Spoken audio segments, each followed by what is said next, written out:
Good afternoon. My name is Eugen and I love to travel, and I'm here in Brandenburg City, Brandenburg region, basically, Germany. So it's just next to Berlin, don't worry about it. It's not something really that exotic. And Brandenburg, it's about 45 minutes by regional train from Berlin, so it's quite close. And I'm here next to this Sphinx, and you see this statue here? Well, this guy in the statue, it's a Christian hero. It's a Christian hero called Rollon.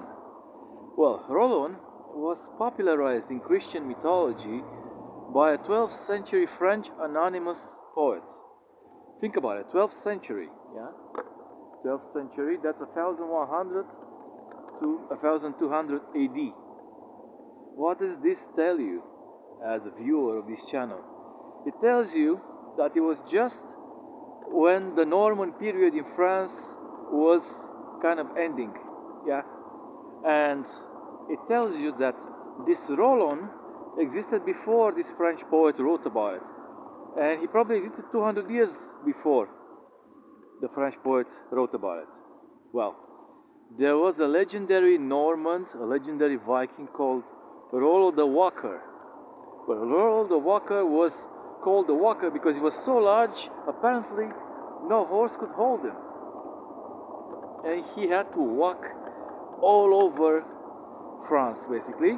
And he had a great appetite for drink, and he established Burgundy as a wine-producing region, basically, among other things. He has a statue in ruin, but I'm not in ruin now. I am in Brandenburg. So this is his statue, as you can see. He has a sword. The whole statue is about 5 meters 50 in height. Yeah. So he has a sword and he has a dagger, and he's covering it. I don't know. That dagger is like in a very peculiar place. I don't know what to say. Very interesting here. And Brandenburg is a cute little place. Is it like more than 50,000 people? Probably. It's between 50,000 and 100,000 people. And it has a lot of good architecture and nice little sculptures like this. Very nice indeed. For dog lovers. And yeah, let's see what Brandenburg has to offer besides Rollon the Saint or Rollon the Christian hero. And about this Rollon guy, he was basically the figure that Christianized the Normans, yeah? Because first of all, it was a political calculation to become Christian in order to trade better with the King of France. Back then, the King of France gave the Normans Normandy as a concession, basically to stop them from invading even more the rest of the territory. So they just say, okay, you gonna stay in Normandy if you want, but in exchange you're gonna have to become Christian. And you don't know us nothing. We'll just become Christian. And he did for this political advantage, and a lot of the Normans became Christians. Some of them didn't, but all of them who became Christians were just for the advantages. Were just in it for the money and the titles which came with land. And as an anecdote, apparently Rollon, before he died, and he lived a long time for that particular age, he lived to be 90 plus. Sources say 93, but you can never be too sure about exact ages because it's so long ago.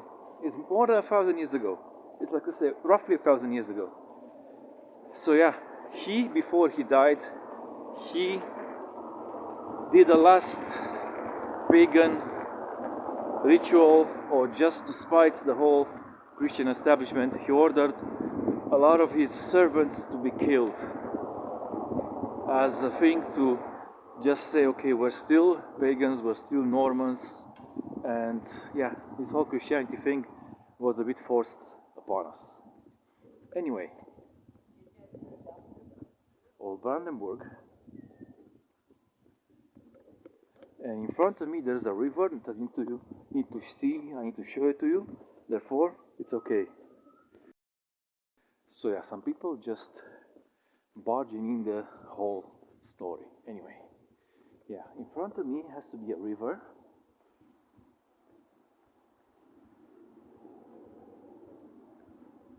Somewhere that way.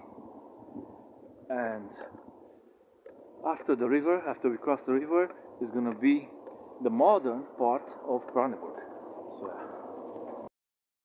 So yeah, here we are, the bridge over the river. And I don't know if you can hear the seagulls, but there are many. Yep. There are seagulls. Some nice docks over here, some really nice buildings.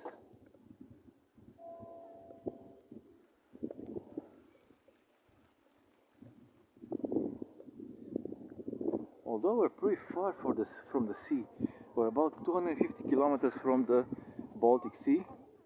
That's the closest one.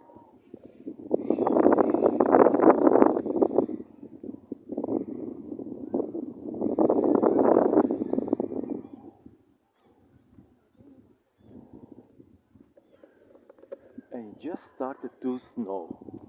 Well, it has been very, very warm in Germany so far. Like warm, like 1, 2, 3 degrees plus. And it did not snow. But yesterday it snowed just a little bit in some parts of Berlin, like in the western part of Berlin. I live in the southern part of Berlin and we had no snow whatsoever so far. So fingers crossed for more.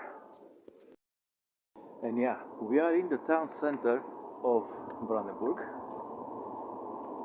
on the main tram line that leads us all the way to the train station. So it looks like a tram here.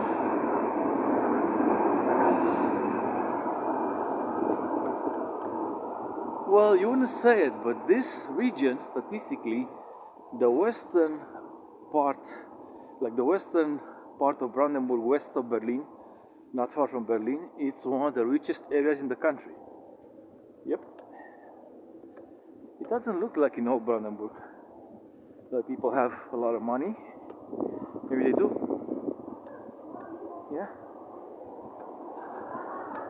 Because I know that Magdeburg, which is like another 45 minutes towards the west from here, is one of the top 10 cities in Germany by income.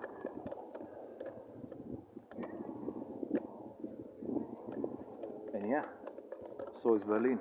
So therefore I think Brandenburg, it has the right size to be just inside the commuter belt of Berlin. There are people who commute from here with the regional train. It's around 45 minutes to Zoologische Garden, which is like quite central Berlin. And yeah, they commute. And they make their money in Berlin, but they have their address here, so therefore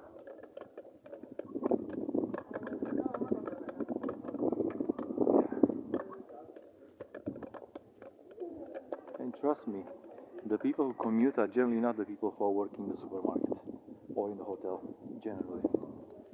People with good jobs. So yeah, there are some outlets going on around here.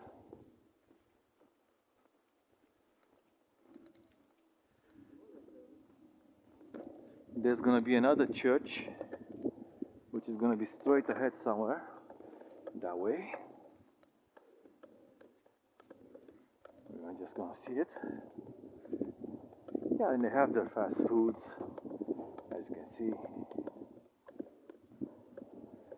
Pizzerias, all that shit.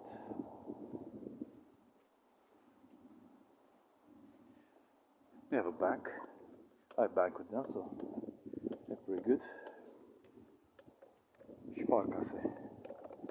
Sparkasse Bank has ATMs everywhere in Germany, so it's like the most recommended. I recommend it the most because in some parts of Germany you need cash for different things. Yeah, if you go to a kiosk, a Späti, how it's called, you need cash. Well, you can pay with card in some of them, but I recommend you to pay with cash for many reasons. And it's another cathedral, of course. Oh, fantastic. There we go. And for a city that has a Magdeburg, this is huge. Wow. And yeah, a lot of very nice buildings around here. Magdeburg, Brandenburg. I'm sorry. What church is this? I wonder.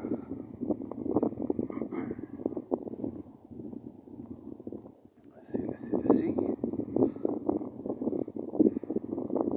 Saint Catherine.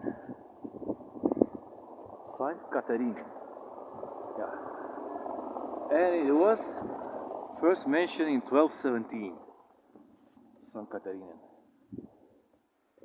So this place is as old as Berlin, maybe even a bit older.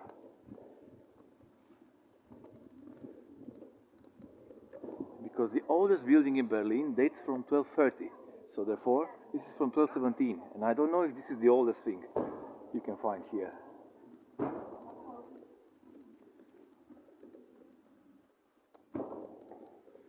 Yeah.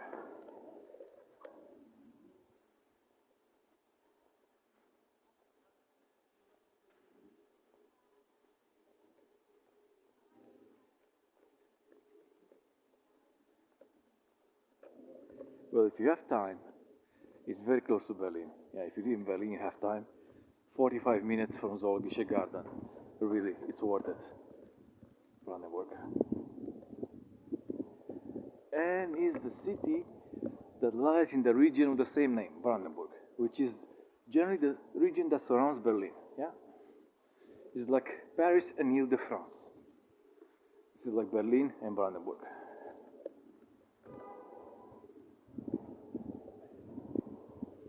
And yeah, across the road you can see a huge mall, and it has all the outlets. You have the Media Mart, you have Rewe, which is a supermarket. Here you have Intersport, H&M over there.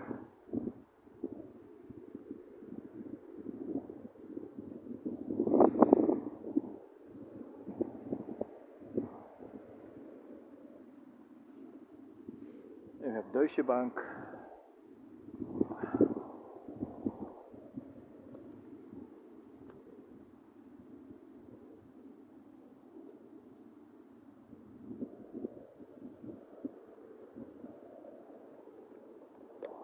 Yeah, so from a cold Brandenburg City, I dare you to subscribe to the channel.